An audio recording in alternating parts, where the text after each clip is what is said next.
being afraid of failing because you feel you're not worthy anymore, and be welcoming of the failure, because every time you get a no, it gets you closer to the yes.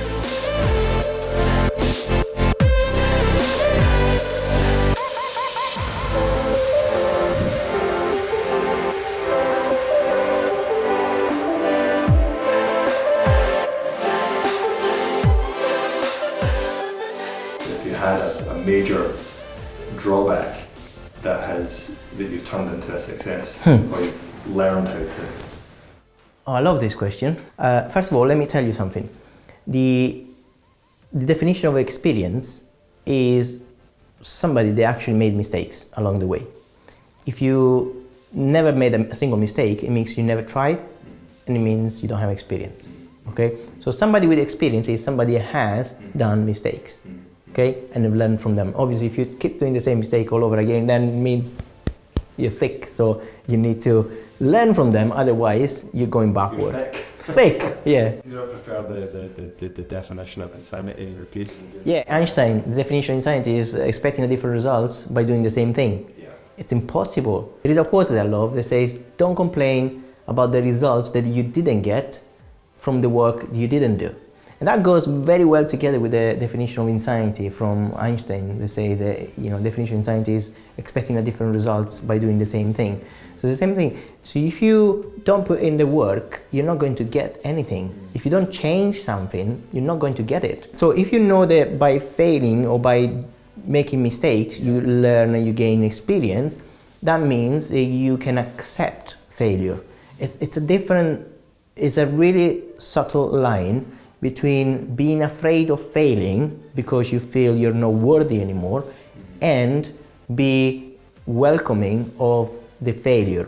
Because every time you get a no, it gets you closer to the yes. So if you know, for example, I'll give you an example. If you know that you need 9 no's to get to the 10th yes. Okay, so the 10th answer is a yes. How fast do you want to fail? Yeah. Pretty fast, because you want to get to the yes. And in business, it's exactly the same. And in life, you cannot get to the yes if you don't go through the no's, because when you arrive to the yes, you will appreciate it more.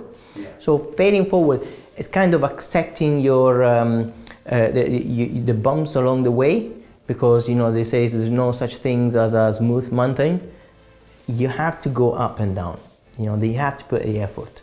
Where did you get your knowledge from? Was it from books, mentors, or mistakes? It's a mixture of the three. So obviously at the beginning you cannot make mistakes because you don't know anything, you're not doing anything. So the first thing is you need to educate yourself. You need to learn as much as possible, whether you have money or not. There are so many resources out there that you can learn from them. If you don't have money, like my position, then I was learning from books, I was watching YouTube videos, I was watching webinars and all the stuff. So the more I've learned, the more I started to gain confidence. However, that's one important thing. Most people learn and never do, never take action. And that is something probably that distinguished my personality, because I tend to stop procrastinating by doing it. And let's be honest, procrastination is just because it's not important enough for you. Okay, you only procrastinate something when it's not important enough. Interesting you should ask that. You've said that you only procrastinate when it's not important.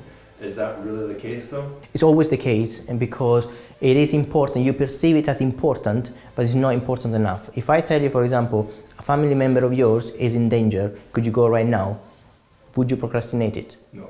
Because it's super important. So it's always the case. You know that email you need to send is going to generate you a lot of money. You know it's important, but I can wait a little bit longer. But if I tell you, you're going to lose that deal right now if you don't do it, you're going to do it straight away. So it's probably the comfort zone, when you know you still have time. Okay, so procrastination is very, very linked with time, and our perception of time is completely wrong, because we think we are immortal. We think we are here forever. Is it not just the case that maybe it would be a lack of awareness, not realizing just how important it is to act on that thing at that time? Oh yes, you know that, but you're in the beta zone paradox. Okay, so you're in that beta zone. I don't know if you heard about it. So it's alpha, beta, gamma. So beta is the middle ground where you think things are okay, so they could stay that way until you lose it. And when you lose it, you realize that you were not good in that area, in that zone. So you needed to shift and do something else. Now, the funny thing is, most of the times you're better off worse rather than in that beta zone. Because when you're in that beta zone, you're comfortable. So for example, you are in a job that you don't like, okay? And you stay there because it pays the bill, okay? And you stay there. At some point, they made you redundant, or you lose your job. How long or how fast are you going to look for another job? Same day. Yeah. It's the same day. It's obvious, because now, for many years, you didn't look for another job because you were comfortable, you were in that beta zone. Now, suddenly, something triggered and say, oh my goodness, I need urgency. So do you remember when I say that procrastination is linked with time? The urgency is the one that is lacking in procrastination, because you don't realize, yes, the awareness of the urgency. But that's one of the things. So you were asking before about the experience. Where did you learn your things? How did you gain experience? And I was saying, yes, books, webinars, and YouTube, and all the stuff, but also by doing stuff. And when I did stuff, I started to make mistakes, because it's obvious. You don't know what's going to happen next. So we started to, I can tell you a story. We started the first property, the first refurb that we done. That was property number 2. So property number 1, we bought it and everything was fine. There was no refurb needed. It was rented straight away. Everything is fine. Property number 2, it needed a full refurb. Now we thought we knew what we were doing. Reality was, it was a mess. Builders running away with money because they got paid up front and didn't finish the job. We had to chase them. Then one builder recommended another builder. They did exactly the same because they were pals, they were friends. And a project that normally would take us today about 3 to 4 weeks and about £15,000 to do everything, okay? Kitchen, bathroom, lighting, electricity, flooring, painting, decorations, absolutely everything. That project took us 6 months and way over budget, almost double, about 25 grand. And it didn't need that. And the reason for that was because we didn't know. We trusted the people because that's our nature, to trust, and then it's up to you what you're going to do with the trust that I'm giving you. If you break it, then it's your choice. I'm not going to work with you anymore. But if you take care of my trust, and then we can work forever together. Okay, so that's something that is in my nature. So I prefer to give trust rather than barriers. I prefer to do that. But in that case, obviously, you learn from your mistakes, and what we learn is don't pay up front. Get to know the person first. Don't pay by the hour. That's another thing. Refurbs.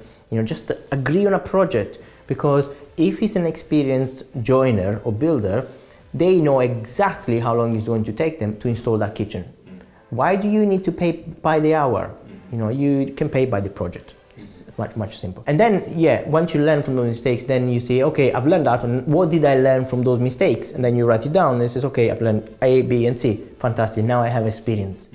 Okay, maybe not like a 20 properties experience, but it's still experience. So the next project, you try to make less mistakes. And the funny thing is, you will make other mistakes. Definitely not the same, but different, because each property is different. Now, for those listening, I might scare them now, but it's not that scary, because it's not like you always make mistakes, okay? You can minimize that by having a mentor, for example, having somebody that can teach you those things. I didn't have anybody. I didn't have the money to afford for a mentor at that time. So for me, it was like, okay, I'm watching a webinar, I'm going to do this. And then in the webinar, they didn't tell you anything about all these things, because they wanted to sell the next course and the next course and the next course. So for me, it was like, I don't want to be in that position.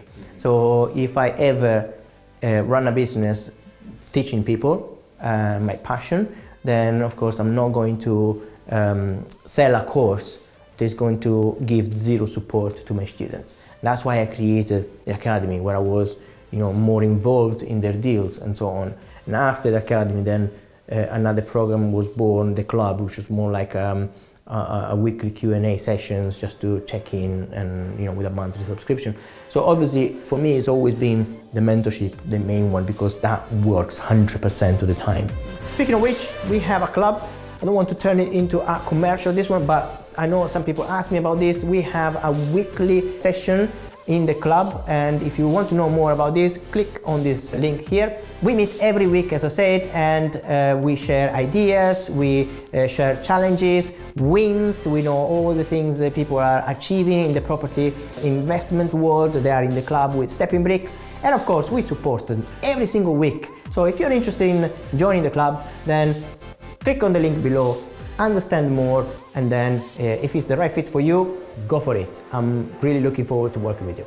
So I hope this video has been useful for you as well. And if you like, don't forget to subscribe, comment, because I can see what you're thinking, and then I can reply to your comment as well, and share it. Do you know what? Share it with everybody. Share it with everybody. I don't care, just share it, okay? It's going to give us a lot more outreach, and people can learn more, and we can help more people if you do that. My name is Dr. Giuseppe Paladini. I'm the founder of Stepping Bricks, and I'll see you in the next video.